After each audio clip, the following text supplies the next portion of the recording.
Well, about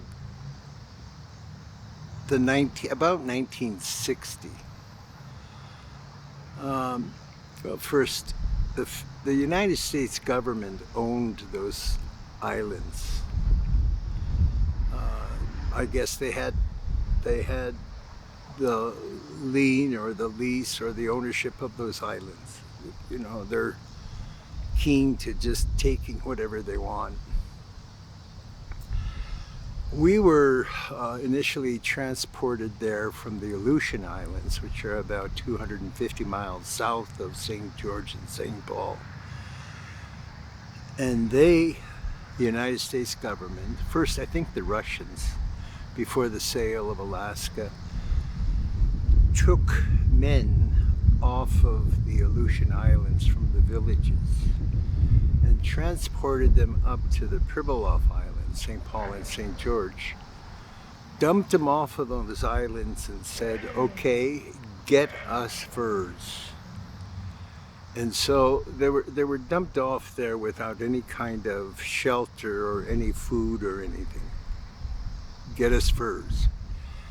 And they began to, well, what are you going to do? You got to build maybe a barabara, like an underground home, and then start collecting food.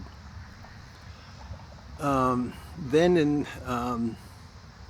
1867, when Russia bought Alaska, the United States bought Alaska, then it changed over to the Treasury Department of the United States government to begin to operate and manage those islands for the same purpose. So I was born into that and grew up there, as I said. Then about 1960, the United States government initiated a plan to shut down St. George Island, to relocate all of the people from St. George Island to St. Paul Island because they wanted to save money. It costs a lot of money to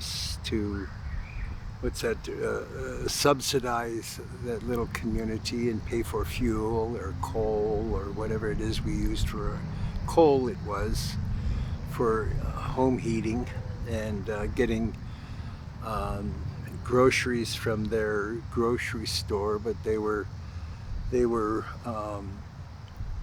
given to each family every week depending on the size of the family.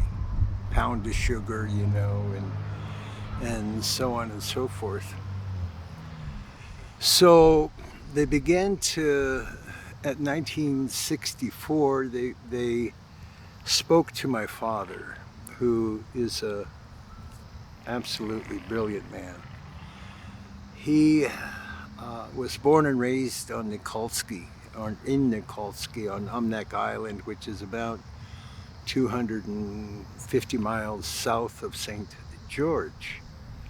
At the age of 16, he said, yeah, I'm 17. And so they took him and put him to work along with several other men from several villages along the Aleutian chain and put him to the work.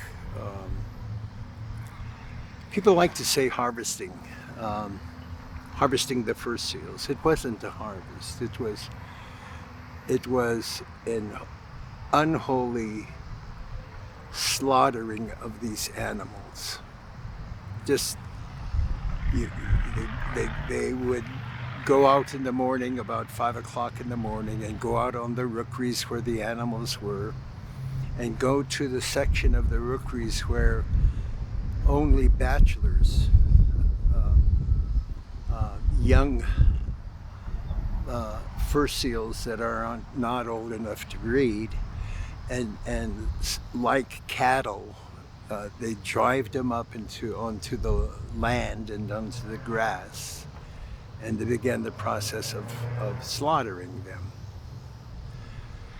Anyway, so they spoke, I think, to my father and said, how would you like to move to St. Paul with your family?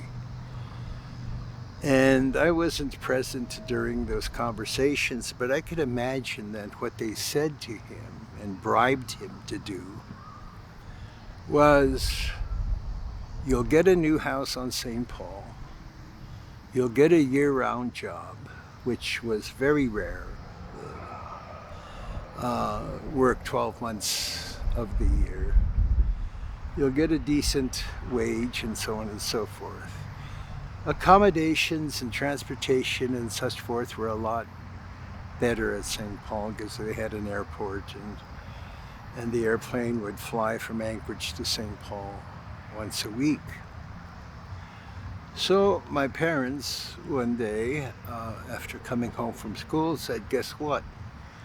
We're moving to St. Paul. And of course, to a 12, 13-year-old boy, oh wow, this is really exciting, it's going to really be great, you know.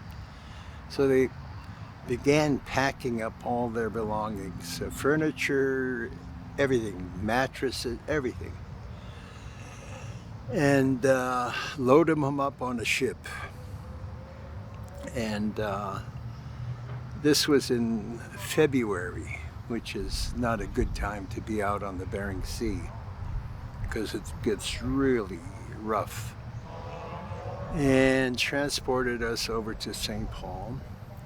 We had to spend the night on the ship. It's really about a 4-hour run from St. Paul to St. George, or vice versa, because St. Paul is only 40 miles from St. George, 10 knots a mile, 4 hours. So we got off the ship the next morning, and there were some people that were living on St. Paul that were curious, so they sort of came out of their homes and went down to the beach and to the dock where we were unloaded, and, you know, check it out to see what's happening.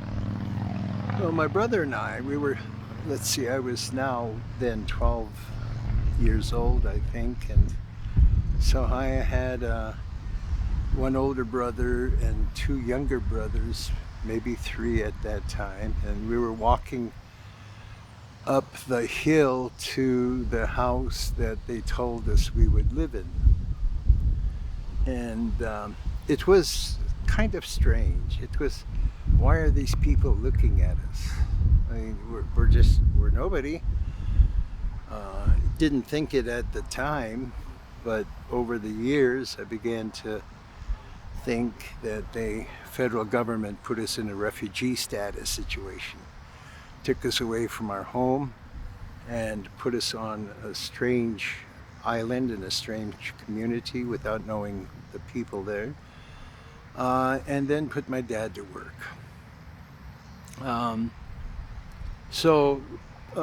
Well, but it was still exciting. You're 12 years old. Oh, I got a new house. Oh, it's got all of these things here and everything. So the adjustments in our lives had to be made. Go to school, get to learn people's names and such forth. I think we made the best of it. My dad is a really brilliant man, a very smart man, and so he began to teach himself this, that, so on and so forth, reading, building, architecture stuff on the buildings that were being built there, a brand new school, a store, all kinds of things. And so he did well there, as well as my mom and us. And then we started to fit better, start fitting better into the community, and started making friends. And but still, it was taking you away from your home, and for the purposes of saving the government money, and have all of the people from St. George relocated to St. Paul. And then what they did was, those people who left St. George, I think there were like 5 or 6 families at that time. After they left, There was nothing wrong with their houses that they lived on in St. George, but the government started tearing them down because they were afraid that the people that were relocated would move back to St. George, and they tried to discourage that. And so they began that process. It was like, wow, this is very strange. You know, I mean, what are these people doing to these people? It was, well, you know, thinking about it as you get older and all that kind of stuff, it was really, really nuts. It has a lot of, I don't know if it has a lot of trauma for any of us, but it was what happened to our family. And